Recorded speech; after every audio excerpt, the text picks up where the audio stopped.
Quant à la déclaration de fidélité pour les propositions de la fraternité, c'est bien que les choses soient précisées, évidemment.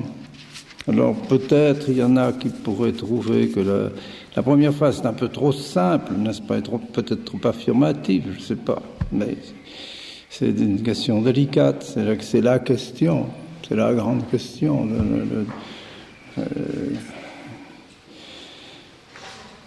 Je reconnais Jean-Paul II comme pape de la Sainte Église catholique. Bon, je pense que dans votre esprit, et dans notre esprit, on peut ajouter, en espérant que les conditions de la succession, les conditions qui doivent rendre légitime la succession apostolique ont toutes été réalisées. On suppose.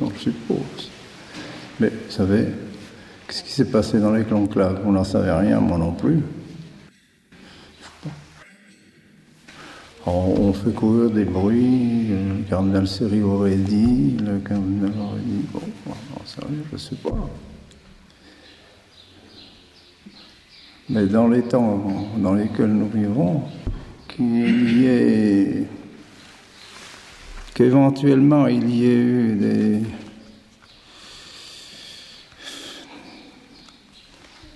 des mouvements ou des pressions ou que sais-je, qui ont pu être exercées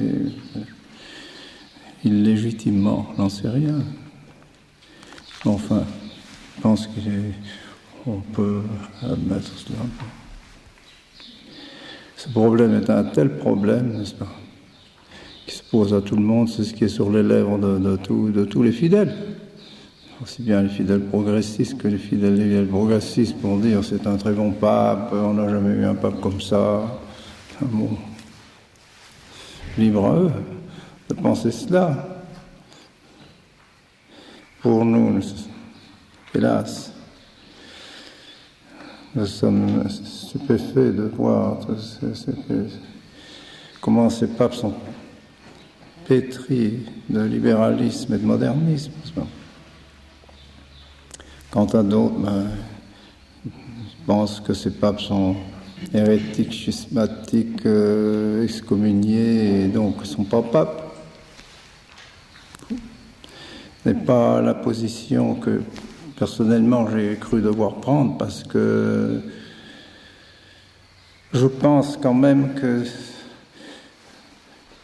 nous avons besoin d'un lien avec Rome. Rome, c'est là que se trouve la succession de Pierre, n'est-ce pas, la succession des apôtres, d'apôtre Pierre, toute la succession de la primauté de Pierre et de l'Église.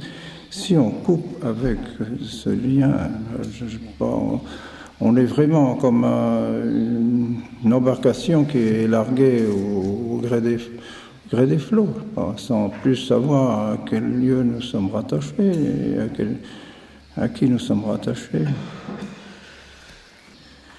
Je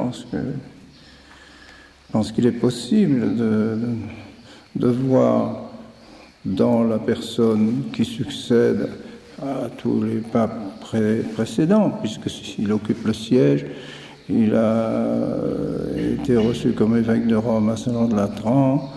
Or, c'est l'évêque de Rome qui est le successeur de Pierre. Il est reconnu comme successeur de Pierre par tous les évêques du monde. Bon, est-ce que vous voulez...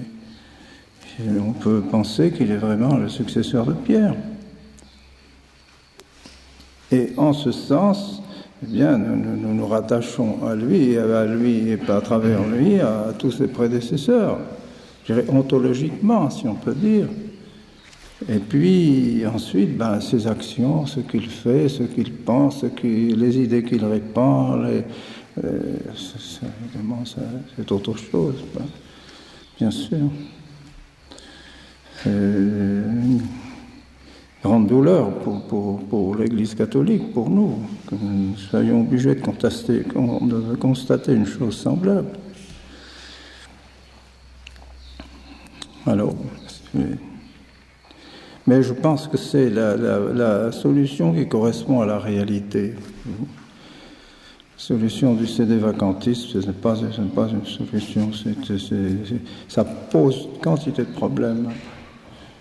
Parce que s'il n'y a pas, depuis le pape Paul VI, il n'y a pas eu de pape, donc tous les cardinaux qui ont été faits par ces papes sont invalidement faits, donc les votes qu'ils ont faits comme cardinaux, membres du conclave, sont nuls.